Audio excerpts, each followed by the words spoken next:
আপনারা তো আমাকে ধর্ম ব্যবসায়ী বলেছেন, এটা আপনাদেরকে হাসরের ময়দানে প্রমাণ করতে হবে, রেডি হয়ে যায়েন আল্লাহর সামনে। ধর্ম ব্যবসায়ী কারা এটা সম্পর্কে তো কোরআনে আল্লাহ স্পষ্ট বিবরণ দিয়েছে। আপনারা তো সে আয়াতের ধারে কাছেও না যেয়া আপনারা ভালো মানুষদেরকে ধর্ম ব্যবসায়ী বললেন। তা আমি আপনাকে আরবি তাফসির থেকে দেখালাম, বাংলা তাফসিরেও আপনি দেখেন, কোথাও পাবেন না যে এই আয়াতগুলির অর্থ এই যে ইমাম মুয়াজ্জিনকে বেতন দিও না। তা আপনারা এইটা কাল্পনিক কথা কেন বললেন যা কোরআনে নাই? আপনারা কোথায় পেয়েছেন সেটা বলেন, যে আমি ওই কিতাব থেকে পেয়েছি। কোন তাফসির থেকে বলেন? এখন যাদের মাঝে কোরআন নাযিল হয়েছে, যাদের শিক্ষক সরাসরি রাসূল সাল্লাল্লাহু আলাইহি ওয়াসাল্লাম, তাদের চাইতে কি আপনি কোরআন বেশি বোঝেন? তারা সেই সময় ওমর ফারুক রাদিয়াল্লাহু তাআলা আনহু শিক্ষক, হাফেজ, ইমাম, মসজিদের মুয়াজ্জিন এদেরকে বেতন নির্ধারণ করলেন।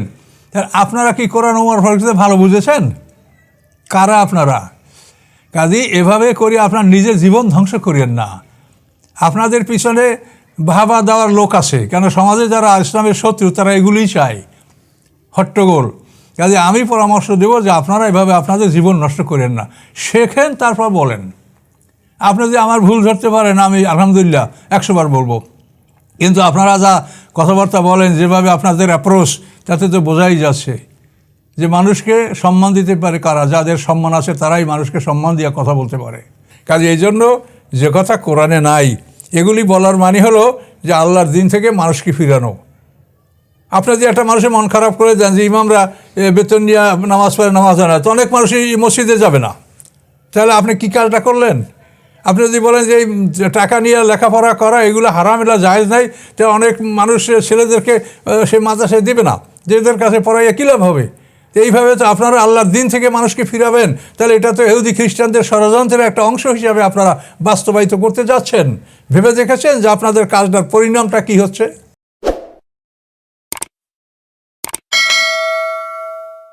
আসসালামু আলাইকুম। সম্মানিত সুধীমণ্ডলী, আমরা কিছু প্রশ্নের জবাব দিব ইনশাআল্লাহ, কিন্তু প্রশ্নের জবাব প্রশ্নকারীদের জন্য নয়, এটা আম শ্রোতাদের জন্য, যাতে আম শ্রোতারা বিভ্রান্ত না হন, সেই জন্য আমি জবাব দিচ্ছি। তার কারণ প্রশ্নকারীদের জবাব দিলে ওরা আবারও প্রশ্ন করবে, তার জবাব দিলে আবারও প্রশ্ন করবে। তার কারণ তাদের উদ্দেশ্য হলো একটা গণ্ডগোল পাকানো, একটা ভালো কাজকে নষ্ট করা। তারা তাদের মিশন ফুলফিল করবে, কাজেই তারা হেদায়েত গ্রহণ করবে না।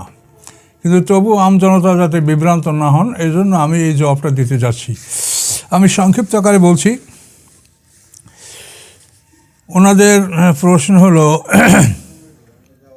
উপরে কিছু কথা ওনারা বলছে, আমাদেরকে নসিহত করছে। তো আমি ওনারা যে কথাটার উপর সমালোচনা করে সেটা হলো যে ইমাম মুয়াজ্জিনদের বেতন ওমর ফারুক রাদিয়াল্লাহু তাআলা আনহুর জামানায় তিনি নির্ধারিত করেছেন। এইটা ছিল আমার আলোচ্য বিষয়। এইটার উপরে তারা মন্তব্য করেছেন এবং এইটার ব্যাপারে তারা বলছেন, এই বিষয়ে আপনার সাথে একমত হতে পারলাম না। পবিত্র কোরআনে সূরা ইয়াসিনে 21 নম্বর আয়াত,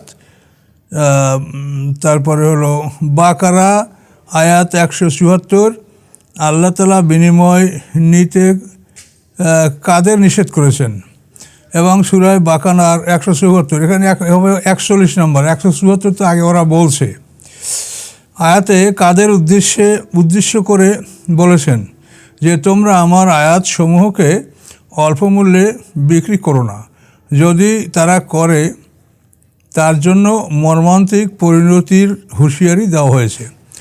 বর্তমান সময়ে যেসব আলেম ওয়াজ মাহফিল করে, টাকা বর্জন করে, বা যেসব ইমাম মসজিদ মাদ্রাসা থেকে বেতন নিয়ে নামাজ পড়ায়, আল্লাহর পবিত্র কোরআনে এদের সম্পর্কে না বলে থাকলে কাদের সম্পর্কে বলেছেন, এটা যদি মোজাম্মেল হক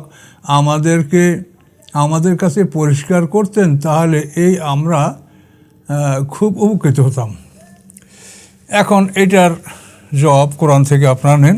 সূরা বাকারার 41 নম্বর আয়াতের শেষ অংশে ওয়ালা তাশতারু বিআয়াতি সামানান কালিলা ওয়া ইয়া ফাত্তাকুন, এই আয়াত আল্লাহ কোরআন পাকে নাযিল করেছে। সূরা বাকারার 41 নম্বর আয়াতের শেষ অংশ। এতে তাফসিরে কি বলা হয়েছে, কাদেরকে বলা হয়েছে যে তোমরা আমার আয়াতগুলিকে নিকৃষ্ট মূল্যে বিক্রয় করো না, এটা আল্লাহ কাদেরকে বলেছেন? এখানে দেখেন, আমি আপনাদেরকে আমার সামনে দেখতে পাচ্ছেন তাফসিরে মালুমুত তানজিল প্রথম খণ্ড ৭৩ পৃষ্ঠা, ওখান থেকে আমি আপনাদেরকে শোনাচ্ছি। সামানান কালিলা আওজান ইয়াসিরান মেনাদ দুনিয়া। সামানান কালিলা বলতে বোঝায় দুনিয়ার সামান্য কিছু বিনিময়। ওয়াজালিকা, এবং সেটা এই আন্না রুয়াসাউল ইহুদে ওয়া উলামাহুম, নিশ্চয়ই ইহুদিদের নেতাগণ এবং তাদের আলেমগণ, কানাত লাহুম মাআকালাতুন, তাদের ছিল কিছু জীবন সামগ্রী খাদ্য, ইউসিবুনাহা মিন সুফরাতিহিম, যেটা তারা অর্জন করত তাদের নিম্ন শ্রেণীর লোক হতে, ও জোহালিহিম, এবং তাদের নির্বোধ লোকদের নিকট থেকে। ইয়াখুজুনা, তারা গ্রহণ করত, কুল্লা আমেন, প্রতি বছর, মিনহুম, তাদের হতে শাইয়ান মালুমান, নির্ধারিত একটা পরিমাণ, মেন জরুয়েহিম, তাদের ক্ষেতখামার হতে, ও দুরুয়েহিম, এবং তাদের দুগ্ধ দানকারী পশুদের থেকে, ও নকুদেহিম, এবং তাদের নগদ অর্থ হতে। এটা দান গ্রহণ করতো কারা? ইহুদের সর্দাররা এবং আলেমরা।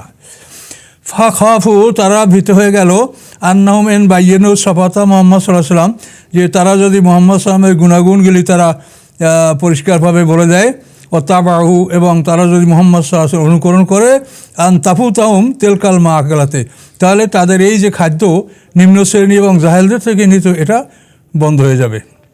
ফাকাইয়েরও নায়াতা হু, অতএব তারা মুহাম্মদ সাল্লামের প্রশংসা পরিবর্তন করলো, তওরাত ঘষামশা করলো, তা ইরেজিং টেম্পারিং করলো, ওয়াকাতামু ইসমাহু, মুহাম্মদ সাল্লামের নামকে তওরাত থেকে মুছে ফেললো, ফাক্তারুদ দুনিয়া, তারা দুনিয়া গ্রহণ করলো, আলাল আখিরা, পরকালের পরে।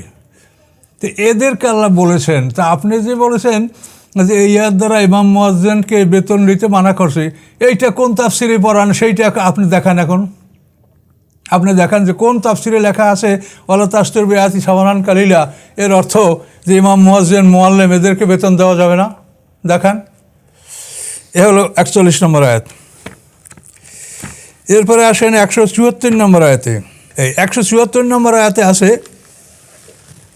ইন্নাল্লাযীনা ইয়াকতুমুনা মা আনজালাল্লাহু মিনাল কিতাবে, নিশ্চয়ই যারা লুকায় যা নাজিল করেছেন আল্লাহ তাআলা কিতাবের মধ্যে, উহা ওয়াস্তারুনা বিহি সামানান কালিলা, এবং এর বিনিময়ে তারা সামান্য মূল্য গ্রহণ করে। উলাইকা মা ইয়াকুলুনা ফি বুতুনিহিম ইল্লান নার, এরা তাদের পেটের মধ্যে আগুন ছাড়া অন্য কিছু ঢুকায় না। ওয়ালা ইউকাল্লিমুহুমুল্লাহু ইয়াওমাল কিয়ামা, কিয়ামতের দিন আল্লাহ তাআলা তাদের সাথে কথা বলবেন না। ওয়ালা ইউযাক্কিহিম, এবং তাদেরকে পবিত্র করবেন না। ওয়ালাহুম আযাবুন আলিম, তাদের জন্য হচ্ছে বেদনাদায়ক শাস্তি। তো এ আয়াতে বলা হয়েছে যারা আল্লাহর নাজিলকৃত কিতাবগুলিকে লুকায়, এটা কারা লুকিয়েছে সেটা দেখেন। ওই একই কথাই, নুজ্জিলাত ফি রুয়াসাইল ইহুদি উলামাহিম, এখানেও এই আয়াতটা নাজিল হয়েছে রুয়াসাইল ইহুদিদের সর্দারগণ এবং তাদের আলেমগণদের প্রতি। কানু ইউসিবুনা মিন সুফরাতিহিম, ওই একই কথা, তারা গ্রহণ করতো তাদের নিম্ন শ্রেণীর থেকে আল হাদিয়া, আল মাকালা, এবং খাদ্য।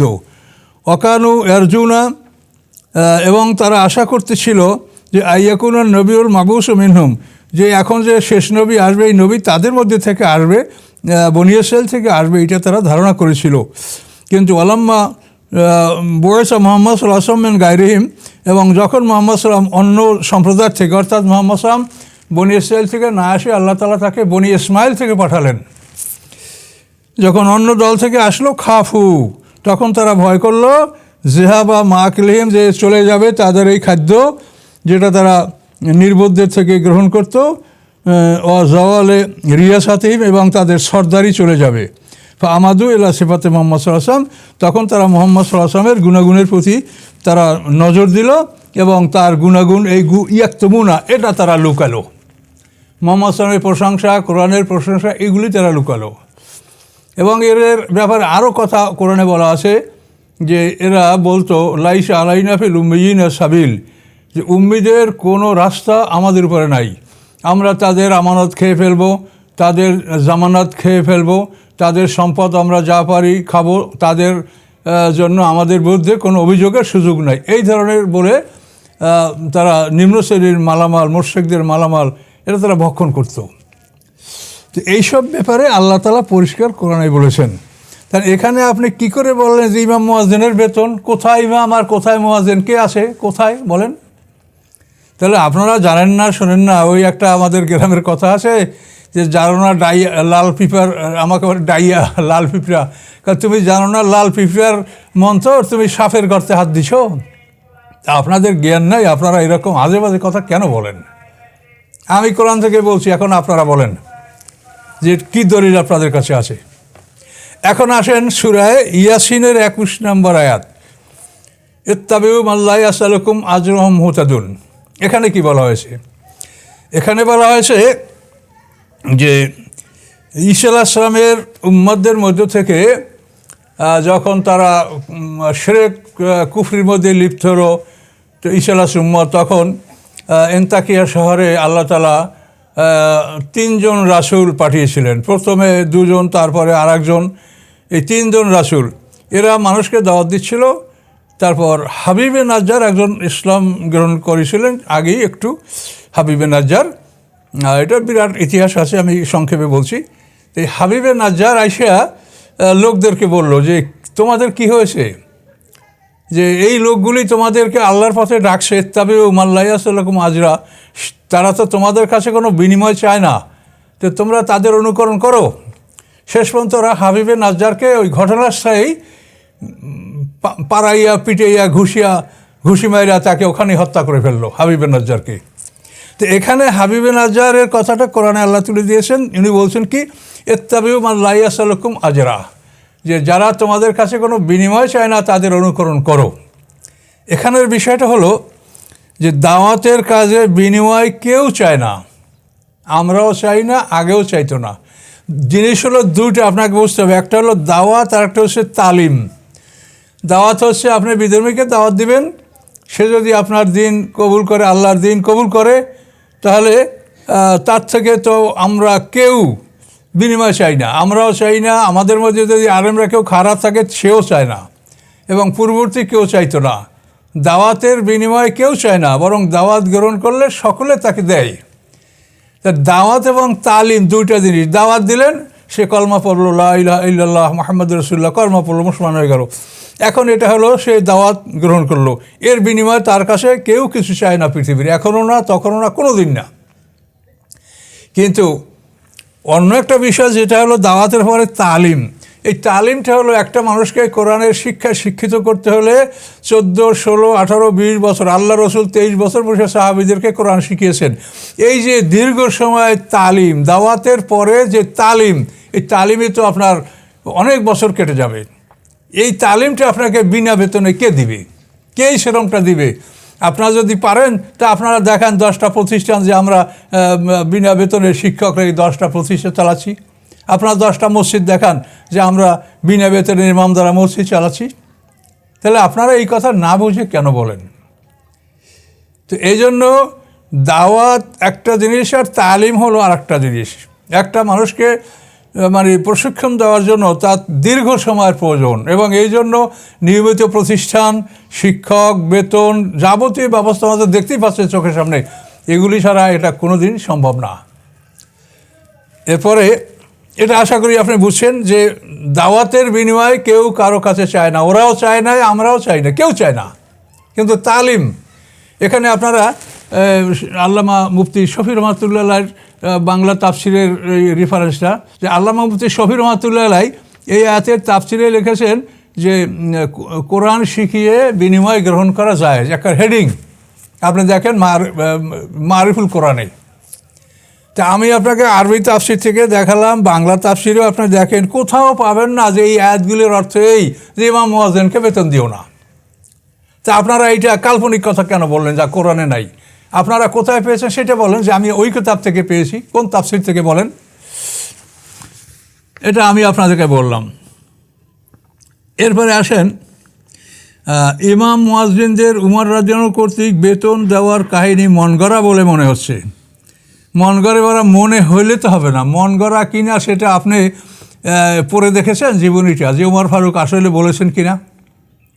পড়েন নাই। আপনাদের লেখাপড়ার কোনো শখ না, শুনবেন আর অপপ্রচার করবেন আর নিজের জীবনটা ধ্বংস করবেন। শেখেন, তারপর বলার চেষ্টা করেন। না শিখেই ওয়াজ করা শুরু করে দেন, নিজেরাই বিপদে পড়বেন। আমাদের বলার কাজ বললাম, কিছু জানেন না আর ওয়াজ করতে বের হয়েছেন, এটা তো ঠিক না, জানেন আগে। এখন দেখেন এই ওমর ফারুক, আপনাদেরকে দেখাচ্ছি। उमर फारूक रज़ी अल्लाह तआला अन्हु सन 14 हिजरी में तरावी की नमाज़ें बाकायदा मसाजिद में कायम की। उमर फारूक रज़ी अल्लाह तआला अन्हु 14 হিজরিতে নিয়মিতভাবে মসজিদগুলিতে তারাবির নামাজ উনি প্রতিষ্ঠা করেছেন। জু হুফাজ কোরআন কা বড়া উমদা জরিয়া বানা, এবং এইটা হলো হেফাজতে কোরআন কা বড়া উমদা জরিয়া বানা। এবং এই তারাবি নামাজের মধ্যে কোরআন খতম করা, এটা কোরআন হেফাজতের একটা বড় মাধ্যম। এর মাধ্যমে কোরআন সংরক্ষিত থাকে। হাফেজরা প্রতিযোগিতামূলক মুখস্থ করে, পড়াশোনা করে যে রমজান মাসে তারাবি পড়াতে হবে। আচ্ছা, এরপর দেখেন মুআল্লিমিন। মুআল্লিমিন মানে কি? ওস্তাদ, শিক্ষকগণ। মুআল্লিমিন, হুফাজ। হুফাজ মানে কি? হাফেজগণ। আইম্মায়ে মাসাজিদ, মসজিদের ইমামগণ। অল মুয়াজ্জিনিনা, এবং মুয়াজ্জিনগণ কি? মুয়াজ্জিনিন কি? তানখাহে মুকাররার কি? এনাদের বেতন তিনি নির্ধারিত করে দিয়েছেন। তাহলে এখন দেখেন যে ওমর ফারুক রাদিয়াল্লাহু তাআলা আনহু এই কাজগুলি করেছেন। মুআল্লিমিন, হুফাজ, আইম্মায়ে মাসাজিদ, মুয়াজ্জিন কি? তানখাহে মুকাররার কি? তো এটা হলো আমিমুল এহসান সাহেবের লেখা তারিখ ইসলাম। এবং এই মুফতি আমিমুল এহসান সাহেব কওমি আলিয়া সকল শ্রেণীর কাছে উনি শ্রদ্ধাভাজন ব্যক্তি। ওনার এই লিখিত বই, এটা পাকিস্তান আমলে মাদ্রাসা শিক্ষা বোর্ডের এটা সিলেবাস ছিল। এই বই ওই সময় আমরা সংগ্রহ করছি, আমরা পড়েছি, এখনও আমাদের কাছে এই বই আছে। তো এখন দেখেন যে উমর ফারুক রাদিয়াল্লাহু তাআলা আনহুর কথা, এটা আপনি মানবেন কি না সেটা আপনার ব্যাপার। আল্লাহ রসুল বলছেন আলাইকুম সুন্নতে সুন্নাতুল খোলাফায়ে রাশিদিন, তোমাদের কর্তব্য হচ্ছে আমার সুন্নাত এবং খোলাফায়ে রাশিদিন সুন্নাতকে অনুসরণ করা। কোরআন পাকে আল্লাহ সূরা তাওবার 100 নম্বর আয়াতে বলেছেন আস-সাবিকুনা আউয়ালুনা মিনাল মুহাজিরিন ওয়াল আনসার।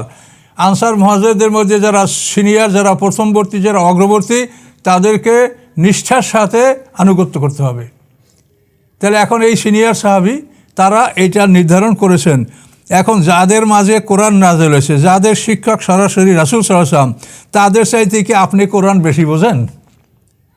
তারা সেই সময় ওমর ফারুক রাদিয়াল্লাহু তাআলা আনহু শিক্ষক, হাফেজ, ইমাম, মসজিদের মুয়াজ্জিন, এদেরকে বেতন নির্ধারণ করলেন।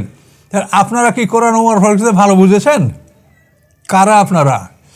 কাজেই এভাবে করে আপনার নিজের জীবন ধ্বংস করিয়েন না।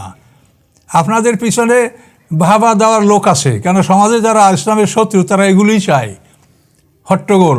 কাজে আমি পরামর্শ দেব যে আপনারা এভাবে আপনাদের জীবন নষ্ট করেন না, শেখেন, তারপর বলেন। আপনি যদি আমার ভুল ধরতে পারেন, আমি আলহামদুলিল্লাহ 100 বার বলবো। কিন্তু আপনারা যা কথাবার্তা বলেন, যেভাবে আপনাদের অ্যাপ্রোচ, তাতে তো বোঝাই যাচ্ছে যে মানুষকে সম্মান দিতে পারে কারা, যাদের সম্মান আছে তারাই মানুষকে সম্মান দিয়ে কথা বলতে পারে। কাজে আমি এই প্রসঙ্গে আর বলছি না। তো আপনারা এই ব্যাপারে সতর্ক হন। এরকম আবল তাবল বলে নিজের জীবন নষ্ট করেন, মানুষের অ্যাটেনশন নষ্ট করেন, সাধারণ মানুষ বিভ্রান্ত হয়, এটা করা ঠিক হবে না। তো এখানে আপনাদেরকে আমি এগুলি বললাম। তো কোরআন পাকে আসলে এক শ্রেণীর আলেমরা যারা ধর্ম ব্যবসায়ী, আপনারা তো আমাকে ধর্ম ব্যবসায়ী বলেছেন, এটা আপনাদেরকে হাসরের ময়দানে প্রমাণ করতে হবে, রেডি হয়ে যায়েন আল্লাহর সামনে। ধর্ম ব্যবসায়ী কারা এটা সম্পর্কে তো কোরআনে আল্লাহ স্পষ্ট বিবরণ দিয়েছে। আপনারা তো সে আয়াতের ধারে কাছেও না যেয়া আপনারা ভালো মানুষদেরকে ধর্ম ব্যবসায়ী বললেন। এটা আপনাদের জ্ঞানের অভাবে বলছেন। ধর্ম ব্যবসায়ী কারা আমি আপনাদেরকে বলছি, শোনেন। ধর্ম ব্যবসায়ী হলো সূরা তাওবার 34 নম্বর আয়াত দেখেন, সেখানে আল্লাহ বলছেন ইয়া আইয়ুহাল্লাযীনা আমানু, হে ঈমানদারগণ, ইন্না কাসীরাম মিনাল আহবারি ওয়ার রুহবানি লায়াকুলুনা আমওয়ালান নাসি বিল বাতিল ইয়াসুদ্দুনা আন সাবিলিল্লাহ। হে ঈমানদারগণ, ইন্না কাসীরাম মিনাল আহবারি ওয়ার রুহবানি, নিশ্চয়ই ইহুদিদের অধিকাংশ আলেম আর খ্রিস্টানদের অধিকাংশ আলেম অন্যায়ভাবে মানুষের সম্পদ ভক্ষণ করে। ওয়াসুদ্দুনা আন সাবিলিল্লাহ, এবং তারা মানুষদেরকে আল্লাহর পথ থেকে ফিরায়। তো এরা হলো ধর্ম ব্যবসায়ী, এদের কথা আল্লাহ সরাসরি করে বলেছেন। তো এখানে আপনি বলবেন যে ইহুদি আর খ্রিস্টানদেরকে বলছে, কোরআন নাজেল হওয়ার সময় ওই রকম একটা জাতি, একটা ঘটনাকে কেন্দ্র করেই নাজেল হয়, কিন্তু নাজেল হওয়ার পর আয়াতটা সার্বজনীন হয়ে যায়, সর্বক্ষেত্রে প্রযোজ্য হয়, সেটা ওখানেই সীমাবদ্ধ থাকে না। তো ইহুদি খ্রিস্টানদেরকে বসে যে স্বভাবের জন্য, ওই স্বভাব যদি আমাদের মধ্যে আসে তো আমরাও তাই। এবং আপনি দেখেন মোহাম্মদ আলী সাবুনি ওনার যে সফাতুত তাফাসির, সেই তাফসিরে দেখেন যে এই আয়াতের তাফসিরে উনি বলেছেন যে এই আয়াতের সাথে মুসলমানদের পীর দরবেশরাও সামিল, যে মুসলমানদের পীর দরবেশদের মধ্যে যারা অন্যায়ভাবে সম্পদ ভক্ষণ করে, হ্যাঁ, আল্লাহর পথে ফিরিয়ে রাখে, তাদের জন্য আল্লাহ কঠিন অভিসম্পাদ কোরআনে নাযিল করেছেন। তো এরা অন্যায়ভাবে সম্পদ ভক্ষণ করে কেমন করে সেটা বলেন। দুইটা সূত্র, একটা হলো আপনি দান করবেন কাকে, এটা কোরআনে বলা আছে। একটা হলো সদকায়ে ওয়াজিবা, যেটা মানে জাকাত, ফেতরা, ওসর, তারপরে এই যেটা মানে মানতের টাকা, অর্থাৎ ফরজ পর্যায়ের যে দানগুলি, এগুলি আপনি দান করার জন্য 8টা খাত সূরা তাওবা 60 নম্বর আয়াতে উল্লেখ আছে। ইন্নামা সাদাকাতুল লিল ফুকারা ওয়াল মাসাকিন ওয়াল আমিলিনা আলাইহা ওয়াল মুআল্লাফাতি কুলুবুহুম ওয়া ফির রিকাবি ওয়াল গারিমিন ওয়া ফি সাবিল ওয়া ইবনাস সাবিল, এই 8টা। এই 8টা খাতে আপনি সদকায়ে ওয়াজিবা, যেটা ফরজ পর্যায়ের দান, এটা এই 8টা খাতে আপনি ব্যয় করবেন। এবার 2 নম্বর হলো এহসান।